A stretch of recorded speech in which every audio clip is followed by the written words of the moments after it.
think back about what's most meaningful to me about my work here at Magid has probably been the close relationship with the family. I feel like over my 27 years here, I've had a chance to work with the family to affect what's going on with them. I take a lot of pride in that. My prized possession probably in my office is a picture I have on my wall of myself and Abe Cohen, one of the founders, for Salesman of the Year one year. We took pictures. I think it's kind of cool to have the founder of a company shaking his hand, congratulating you.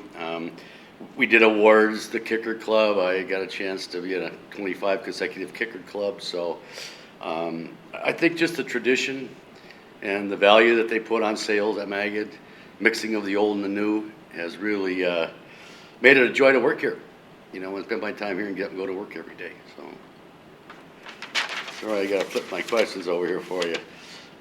What makes Magid special to customers? And again, I'll revert back. It's our people. Our people are, they're professional, they're courteous, they're knowledgeable, they have a lot of expertise, they got a great work ethic, and I think this is all evident to the customers. I think that the family shares in the success that the company has too. They get involved. I think customers have always known that. We are a family business. We're getting big enough that you don't think that anymore, but I still put a lot of value in the fact that we are. As far as support, we get support at the highest level from the family. Again, I think that's important. That's not happening in big companies. So I feel very, very fortunate to have that and have them also active, and hopefully it stays that way.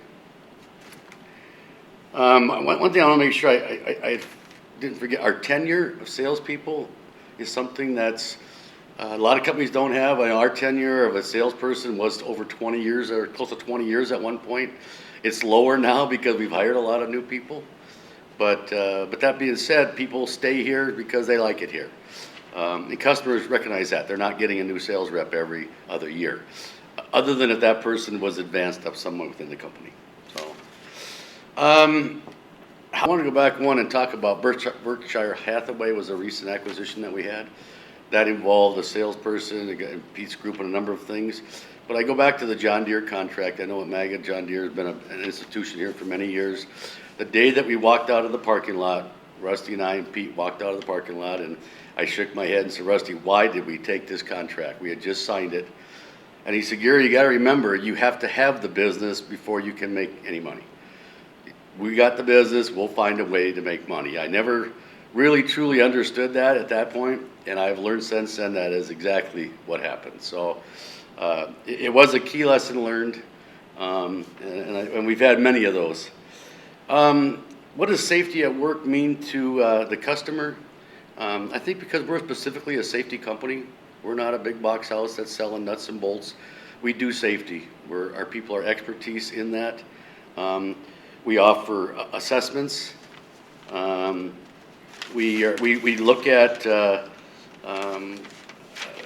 these assessments are not just for price savings. We're truly after helping them work more safely. So I think not only do we sell safety, we live safety, and I think we portray that to our customers very well. So we continue to add new people here, and now we have a safety manager. We've done a lot of things internally. So I think this resonates with customers that we're in the safety business, and it's very evident. Let's see. I want to get down a couple things. We talked about the best practice at handling an objection. Again, I'm going to defer. We do a lot of training. We try to prepare our people as best we can. We have meetings where we have people come in and we do exercises and role play and that type of thing. So, as far as handling an objection, many people have their own technique. Some are learned by what we teach them. But I don't think there's any specific way. I don't push any technique on any one individual person. But I do expect results, like we all do. So the training and the opportunity is put before all of our people here. And so in my mind, if I'm going to work with a new salesperson, we want to talk about how we handle the objection, I'm going to draw on a number of things with that person and try to help them through that. Best practice for prospecting, I guess the biggest thing I can say about prospecting is probably the most important thing that we do as salespeople. Is probably the thing we plan the least amount of time for. You know, we get busy, we get on our route, we get all our things going, and we forget that we're not planting seeds. So for prospecting, I guess the biggest thing I tell my people is if you're not doing it today, 6 months from now, your pipeline is empty and you will have no business coming in. You know, we did some strategy with some sales training. We talked about that you need to have about 50% of your time that you spend in a week should be spent affecting yours and the company's income. And I've surveyed my people, and that's not the case. So there's a real discipline that goes with making time to prospect and to understand the real value of that. So again, I think it's better to talk about the topic and the theory more so than specifics. You know, I don't have time to get into today with all the little specifics, but it definitely is very important. That's awesome. You know, So just to do the last one, just for next, by saying the one piece of wisdom I would share. You know, in fact, the one piece of wisdom that I would share, that's the last question. I actually wanted to write it down because I think this is so important, and I didn't want to forget something. And like anything else I do, when you say, I want one thing, I got 10.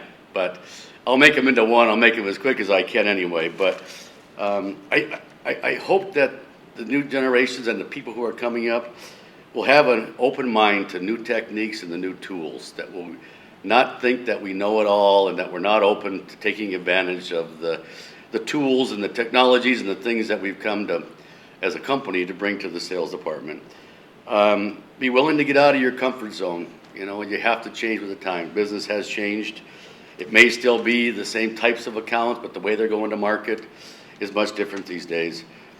We need to continue, I ask you to continue to work with all the other departments. Nobody can have an individual agenda. It's got to be a team effort. We've always done that here. At times I see us straying away from that, where we're all on our own agenda.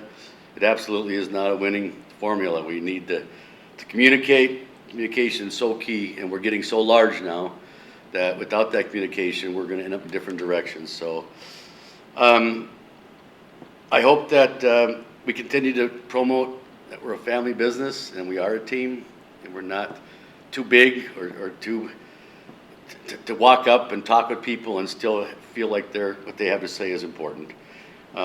We have a rich past and history. I hope we never lose sight of that. But at the same time, we have a very bright future, and there's no limitations. I think the best is yet to come. I just hope that everybody chooses to embrace that and be part of that.